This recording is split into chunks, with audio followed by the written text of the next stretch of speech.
Hello friends, welcome to ஸ்ரீஸ்கோம். இன்றைக்கி இந்த வீடியோவில் சூப்பரான தக்காளி தொக்கு செய்யலாம் வாங்க. இந்த தக்காளி தொக்கு தோசை, இட்லி, சப்பாத்தி அப்புறம் சாதா கூட சாப்பிடவும் நல்லாயிருக்கும். ஒன்ஸ் இந்த தக்காளி தொக்கு செஞ்சு வச்சிட்டிங்கன்னா 1 மாதத்துக்கு யூஸ் பண்ணிக்கலாம். இந்த தொக்கு செய்கிறது ரொம்ப சிம்பிள் தான். வாங்க இந்த தக்காளி தொக்கு எப்படி செய்யலான்னு பார்க்கலாம். தக்காளி தொக்கு செய்கிறதுக்கு நான் 1 கிலோ தக்காளி எடுத்துருக்கிறேன்.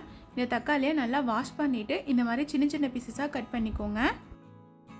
பண்ண தக்காளியை மிக்ஸி ஜாருக்கு மாற்றி தண்ணி விடாமல் நல்லா நைஸாக அரைச்சி எடுத்துக்கோங்க. பாருங்கள், இந்த அளவுக்கு நல்லா நைஸாக அரைச்சிக்கோங்க. 2 பெரிய வெங்காயத்தை இந்த மாதிரி நல்லா நைஸாக அரைச்சிக்கோங்க. 1 கிலோ தக்காளிக்கு 2 பெரிய வெங்காயம் கரெக்டாக இருக்கும். நல்லா அடிக்கணமான பாத்திரத்தில் தாராளமாக எண்ணெய் சேர்த்துக்கோங்க.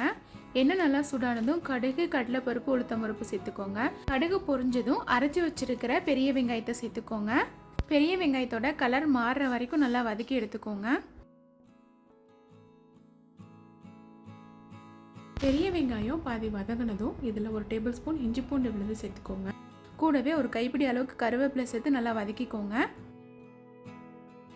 வெங்காயம் நல்லா வதங்கி இஞ்சி பூண்டோட பச்சை வாசனை போனதும் நம்ம அரைச்சி வச்சிருக்கிற தக்காளி விழுது இதில் சேர்த்துக்கோங்க.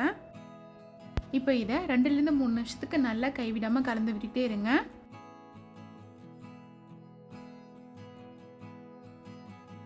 லைட்டாக இந்த மாதிரி கொதி வந்ததும் இதை மூடி வச்சு ஒரு 2 நிமிஷத்துக்கு வேக விட்டுருங்க.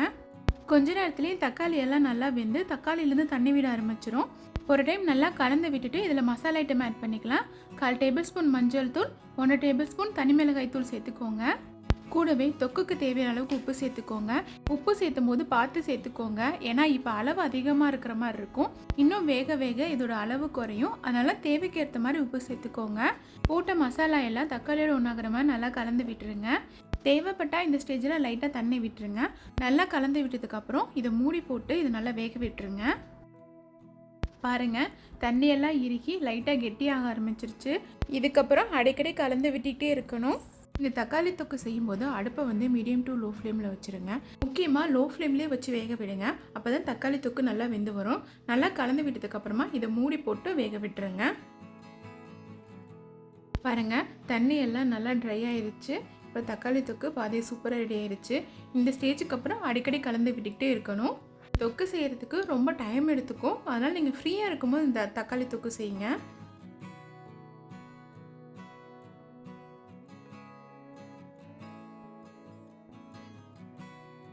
பாருங்கள், கொஞ்சம் கூட தண்ணி இல்லாமல் இந்த தொக்கு கிரேவி பதத்துக்கு வந்திருக்கு.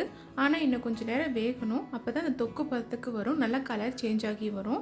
அடுப்பை லோ ஃப்ளேமில் வச்சு இந்த தொக்கை இன்னும் 5லேருந்து 6 நிமிஷத்துக்கு வேக விட்டுருங்க.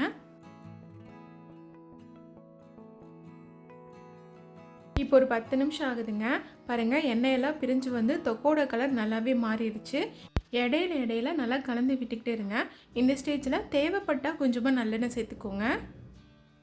ஒரு டைம் இது எல்லாம் நல்லா கலந்து விட்டுருங்க. பாருங்கள், சூப்பரான தக்காளி தொக்கு ரெடி ஆயிருச்சு. இந்த பதம் வந்ததும் ஸ்டவ் ஆஃப் பண்ணி இந்த தொக்கை ஆற விட்டுருங்க.